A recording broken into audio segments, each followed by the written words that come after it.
people that are knowledgeable know that the fight that this country has been waging since its inception is for the central bankers not to take over the country. And that's why people like Andrew Jackson were elected. And that's why people revere people like Thomas Jefferson and others. The takeover has happened, and it's a corporate takeover. Agents of the Bank of England attempted to assassinate President Andrew Jackson on multiple occasions because of his resistance against a private central bank being set up in the United States. And it was something that Abraham Lincoln warned. And this is, by the way, why I believe he was assassinated. This is the Lincoln quote. "The money powers prey upon the nation in times of peace and conspire against it in times of adversity. It is more despotic than monarchy, more insolent than autocracy, more selfish than bureaucracy. I see in the near future a crisis approaching that unnerves me and causes me to tremble for the safety of my country. Corporations have been enthroned. An era of corruption will follow, and the money power of the country will endeavor to prolong its reign by working upon the prejudices of the people until the wealth is aggregated in a few hands and the republic is destroyed." Wall Street has killed Main Street. So I know how unpopular it is to be seen as helping banks right now, especially when everyone is suffering in part from their bad decisions. I promise you, I get it. Up until about the Kennedy assassination and the beginning of the war in Vietnam, the United States is a very powerful engine for world progress. It's the assassinations, the Kennedy assassination, and the others in the 1960s, the beginning of the Vietnam War, and the beginning of the absolute domination of the Wall Street Group over every other interest. Nobody else counts except the Wall Street money masters. That has now made the United States into no longer a force for progress, but something very different, often a force for destruction in the world. The military-industrial complex has taken over the country along with the Wall Street gang. If you look also at the people that Obama has put on his appointments list, it's all Wall Street. It's government of Wall Street, by Wall Street, and for Wall Street. There's nobody from heavy industry. There's nobody from the auto sector, nobody from Silicon Valley, nobody from big oil, nobody from defense, no labor, no women, no retirees, no small business, nothing. It's pure Wall Street. The only people who have a voice in Obama's councils are Wall Street finance oligarchs. That's all there is. Nobody else counts for anything under Obama. It's the most extreme Wall Street administration we've ever had. Before his death, President Woodrow Wilson apologized to the public, regretting that he had been deceived by a group of international bankers and the country's financial system had fallen into their iron grip via the Federal Reserve Act of 1913. Whether sought or unsought by the military-industrial complex, the potential for the disastrous rise of misplaced power exists and will persist. Dwight D. Eisenhower, he warned the people that the military-industrial complex was taking over the country. Only 3 years after leaving office, President Eisenhower's prophetic warning concerning the threat posed to our system of government by the military-industrial complex came to pass. President John F. Kennedy had enraged the entire elite network. Now, Kennedy was brought in as somebody who was expected to be a puppet. It was thought that his pro-Nazi father, Joseph P. Kennedy, the bootlegger, the speculator, would guarantee that Kennedy would be obedient to the establishment.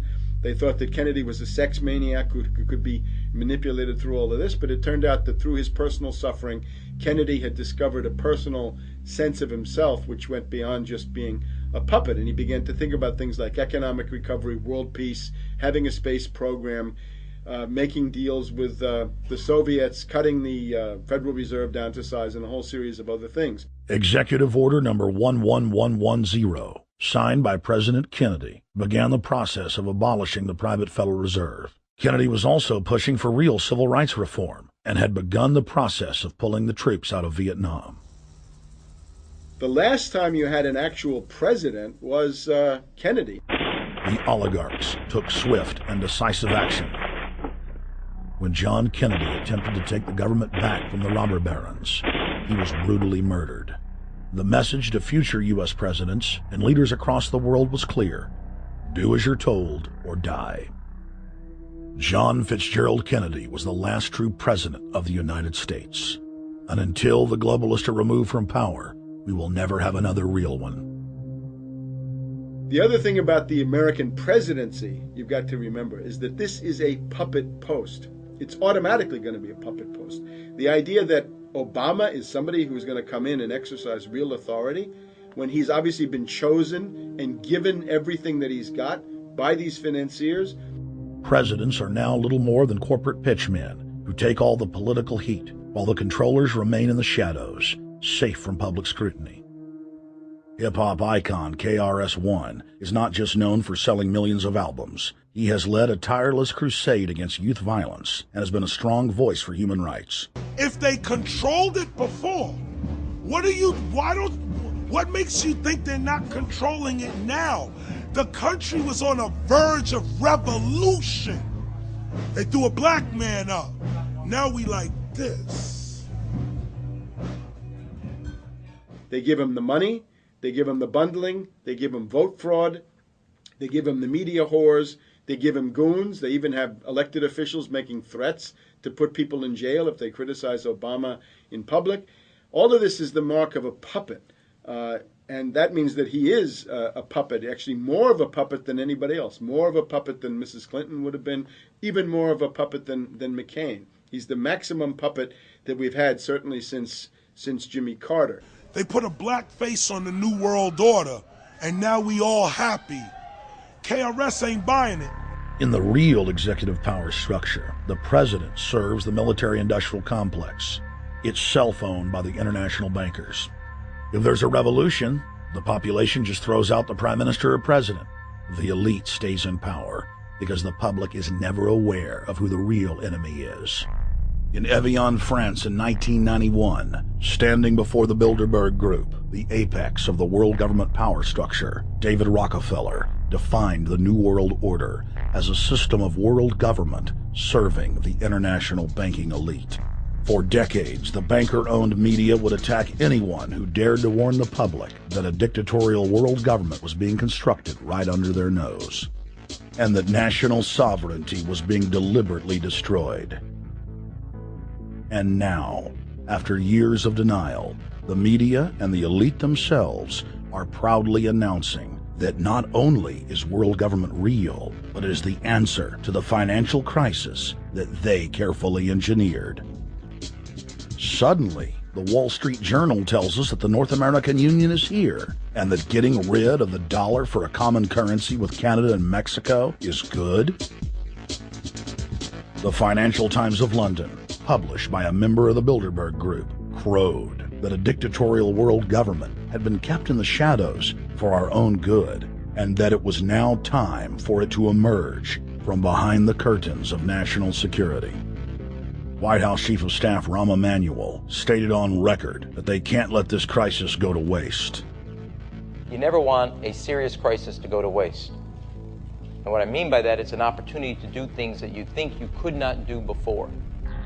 And Henry Kissinger, who gave Barack Obama his first job out of college, told national television that the economic collapse was a great opportunity to bring in the New World Order. He went on to say that Barack Obama was the perfect person to sell it to the world. But he can give a new impetus to American foreign policy, partly because the reception of him is so extraordinary around the world.